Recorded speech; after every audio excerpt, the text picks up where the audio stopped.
Cada cop són més els ciutadans que transformen el seu dia a dia en una forma de vida ecològica. El consum d'aliments ecològics creix i això es tradueix en tot un estil de vida. L'any 2000 hi havia a Catalunya 10.800 hectàrees destinades a l'agricultura ecològica, xifra que ha crescut fins a arribar a 92.400 el darrer any. Aquesta superfície agrícola ja representa més del 5% del total de la superfície agrària útil. A molts els pot semblar que no és suficient, però el fet que Catalunya sigui la quarta comunitat autònoma en superfície ecològica diu molt d'aquest model de vida que els catalans cada dia es fan més seu. Tant que aquest sector ja ingressa 105 milions d'euros respecte als 34.500 de l'any 2000.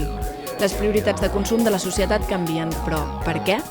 Porque lo pide el cuerpo. Sí, les empreses que es dediquen a això creixen, no decreixen. Però també s'està tornant enrere amb consciència i amb saber els valors que realment volem. Hem de col·laborar tots plegats a salvar una mica el planeta. I llavors, clar, coneixes gent aquí al barri de Gràcia que es dedica a fer això de Sant Vicenç dels Horts, del Parc Agrari, doncs em sembla molt bé, més gent jove i ganes de fer coses. En Pep és client habitual dels Bandolers de Gràcia, una botiga de producte de proximitat. Els seus propietaris, la Laura i en Roger, han engegat un sistema de cistelles ecològiques. Cada dimarts recullen les verdures al seu tros de Sant Vicenç dels Horts per oferir-les a un centenar de veïns de Gràcia. Doncs aquesta setmana, cada setmana hi ha coses diferents. I aquesta setmana el que es veu per aquí, doncs de moment és una escarola, hi ha raves, normalment sempre hi ha patates, cebes, hi ha una coliflor també, hi ha llimones. Normalment són les coses que hi hagin de temporada, evidentment. Això són bledes, em sembla. No, són les colirraves. Són aquestes coses que es poden menjar crues o cuites, estan molt bones. També hi ha una mica de raïm. Sempre ens posen fruita i verdura. La fruita és d'ell, la verdura és d'ell i la fruita és de proximitat. La preocupació per la salut és el primer motiu pel que els ciutadans consumeixen aquest tipus de productes. També ho fan per convicció o per gust. És per això que els operadors d'aquest sector, inscrits al Consell Català de la Producció Agrària Ecològica, la CCPAE, ja són 1.916 respecte als 450 de començament de mil·lenni. La producció ecològica tracta els aliments sense utilitzar pesticides. Això fa que aquests no tinguin components químics perjudicials per la salut. Herbicides que suposadament només afecten a l'aero i no afecten al cultiu, que és mentida, perquè tot afecta i estàs carregant a la terra aquells materials pesants. Jo estic dintre l'ADB, que és una associació, que seríem com una cooperativa de molts pagesos que tenim uns tècnics que ens ajuden a combatre les plagues. Jo si no tingués aquesta ajuda del Borja, clar, tindria molts problemes a l'hora de combatir les plagues. Desatrau, diguem, el fet dels productes químics que hi tiren. A més que moltes vegades queden molt superficialment, és a dir, no és com altres menjars que potser els tracten o el que sigui, aquí queda molt directe.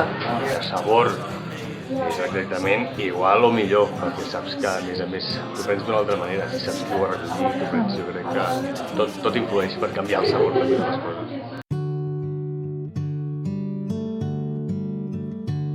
Verdura, fruita i productes làctics són els aliments ecològics més consumits, mentre que el vi i els menjars preparats continuen tenint un nivell de consum baix. Tot i així, es diu que el producte ecològic és un 10% més car i, segons el baròmetre de la percepció i consum dels aliments ecològics, el segon criteri dels consumidors és el preu per darrere de la qualitat. En el caso ecológico, estás comprando un producto que se está haciendo en pocas dimensiones, ¿de acuerdo? Tienes que poner un precio un poco más elevado para que ese producto se pueda transportar a otros sitios. És el que toca ara, no? O sigui, no és que m'agradi pagar més, però per menjar una miqueta millor en altres coses no m'ho gastaré. Jo m'estimo més pagar €1 més per les bledes, menjar bledes, a menjar un sucedani que no sé ni què és. No t'importa, quan tens un producte que té qualitat no t'importa el preu.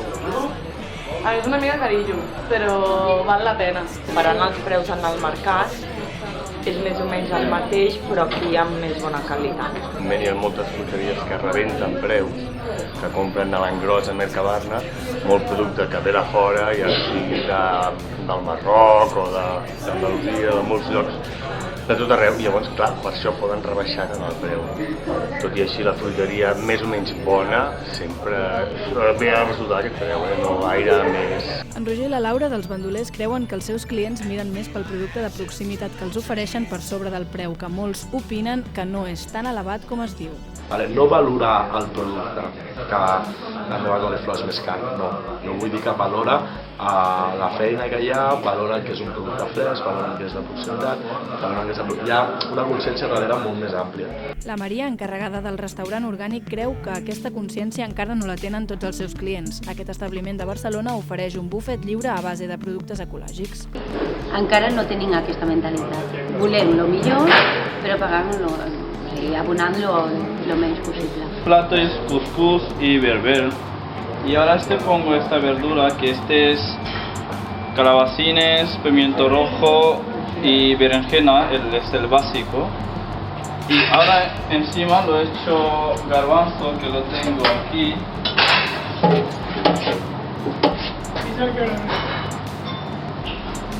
L'orgànic acull gent de tot el món i, segons els seus propietaris, molts dels clients s'interessen sobre d'on prové el producte que ofereixen. Sí, el primer que em pregunten és això, són ecològics, ho tenen molt clar. Universitaris i classes altes són els qui mostren un major nivell i freqüència de consum de productes ecològics i, segons el Departament d'Agricultura de la Generalitat, la majoria són dones i persones joves. Tot i això, els que opten per aquest tipus d'aliments prefereixen consumir productes pròxims al seu entorn i alguns d'ells no busquen marques, sinó confiança en el productor. Volia provar a veure si realment era veritat que val la pena menjar fruita ecològica i verdura, i la veritat és que sí, perquè el gust és totalment diferent, està tot boníssim i qualitat-preu és molt bona, no és més car del que puguis trobar en altres llocs i hem d'aprofitar i fer una mica de terra. Perquè són productes catalans, productes de la terra, nostres, i productes que tenen una garantia de que el que menges és d'aquí. No és una cosa de los chinos que t'estan fotent unes taronges de no sé si són de l'Antàrtida o d'Argentina o no sé què. Fer la venda directa jo crec que és l'única salvació que té el petit i mitjà agricultor. Venda directa, perquè és el que on tu hagis de vendre a un tercer, a un mercabarna o el que sigui, no tens res a fer. És el camí. Jo si vull arribar a la gent, jo si vull fer les coses bé, és el camí. I jo soc jove, també té 62 anys i em va dir no m'has vist pel·lícules, però la gent jove o no tan jove, de 40 anys així, que realment vol seguir lluitant per això. En particular, yo sí que en los últimos 10 años ha cambiado un poco la forma de alimentarse de la gente, en sí porque los médicos lo han recomendado, porque en la televisión no paran de recomendarlo, en las noticias, entonces está cambiando un poco la forma de alimentarnos en general, ¿no? El restaurant Vegetalia es va crear per un grup d'emprenedors que aposten per un producte sa. Encara que tots els seus aliments no poden ser ecològics perquè diuen que el mercat és limitat, procuren oferir una carta prou extensa. Tenemos 3 productos básicos que manejamos nosotros, que son el tempe, el seitán y el tofu. Nuestra carta está basada en estos 3 productos. Principal, la gente lo que viene buscando aquí es cambiar su forma de alimentación, busca una alimentación más sana, busca productos nuevos. El consumidor, a l'hora d'escollir els aliments ecològics, una de les coses que mira és que el producte estigui etiquetat i certificat. En els embalatges sovint s'utilitzen termes com bio o eco per referir-se a productes que han estat produïts d'una manera natural. La Direcció General de Qualitat Ambiental del Departament de Medi Ambient controla els productes que apliquen el distintiu de la Unió Europea, l'Ecolabel. D'altra banda, la CCPAE és l'organisme oficial a Catalunya encarregat de certificar que els productes són 100% ecològics i d'etiquetar-los per garantir que estan produïts d'acord amb el Reglament en Agricultura Ecològica de la Unió Europea. Per això, realitzen diverses inspeccions als pagesos que s'hi adhereixen, però ara per ara tenir un certificat ecològic no és de franc. Encara no estic al CCPAE per la senzilla raó perquè fins ara estava una mica en contra del tema que hagi de pagar per fer-ho bé. No conec casos que pagesos que estan dins del CCPAE i no tenen la terra analitzada i en canvi treballen en cooperatives de consum, en cooperatives de venda així grans, i aquesta gent sí que fa aquesta feina. Crec que la feina a vegades la fan millor les cooperatives que el CCPAE en si. El CCPAE en si ve cop cada 3 mesos, papers, quan ha ruixat, què ha ruixat, com ha ruixat, una volta pel camp i ja estem tan cooperatives com Ortec. El que volen és el segell, no diguis que ets ecològic i et coneixen, perquè em coneixen tots i saben que ho faig ecològic, però ells a l'hora de vendre les notícies necessiten un. Jo penso que això ens tindria de pagar. Això es tindria de regular realment. Els governs tindrien de regular això sense necessitat de pagar. Per què? Pues perquè és l'obligació d'un estat. La salut de les persones que estan i les persones que estan en aquest estat tenen de reclamar de l'estat aquesta situació. El restaurant macrobiòtic Zen és a Barcelona des de 1974 i ofereix als seus clients productes ecològics, que són la base d'una dieta macrobiòtica. El seu fundador creu que això és realment un estil de vida. Macrobiòtica no és solament dieta, és sistema de vida. Perquè tu menges segons com estàs. Si estàs bé, menges bé, si estàs malament, menges fatal.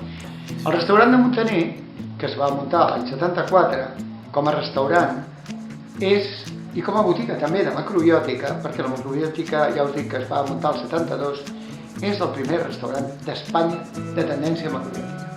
Y mira, ponemos unas alcachofas, están al horno, primero, crema de verduras, con un poco de pimienta y sal, arroz integral y tamari. Tenemos la otra verdura que es de seitán, con cebolla, espárragos, serían las dos verduras, legumbre, la judía, y la ensalada con algas y chucrut. Ya está equilibrado y ahora ponemos el cereal que escojan.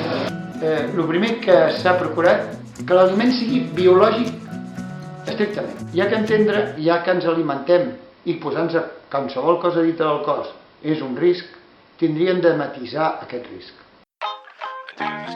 La producció ecològica i de proximitat reactiva l'economia local enfront dels grans monocultius que no tenen en compte la varietat dels aliments ni la qualitat d'aquests. Els consumidors són conscients i cada cop aposten més per aquests productes. Tot i així, a la resta d'Europa sembla que tenen més cultura ecològica i estan més conscienciats sobre els riscos medioambientals i de salut. Vienen ya con una costumbre un poco más adelantada de este tipo de gastronomía y la gente que es de aquí viene más que nada como principiantes, digamos, a preguntarnos, viene más averiguando, viene más como que están recién comenzando a modificar su alimentación. Sense ser molt extremista perquè és molt difícil ser coherent, no? Llavors tampoc ni vestiríem com vestim ni aniríem amb cotxe ni res, però sí que penso que va molt bé per l'agricultura sostenible, diguéssim, de proximitat sobretot. Perquè l'alimentació és una font de salut, o de malaltat. I llavors, atenció amb aquest procés. Cada dia tenim més càncer, cada dia tenim més malalties cardiovasculars, cada dia tenim més malalties del sistema nerviós. Cada dia, tot això és algo innegable.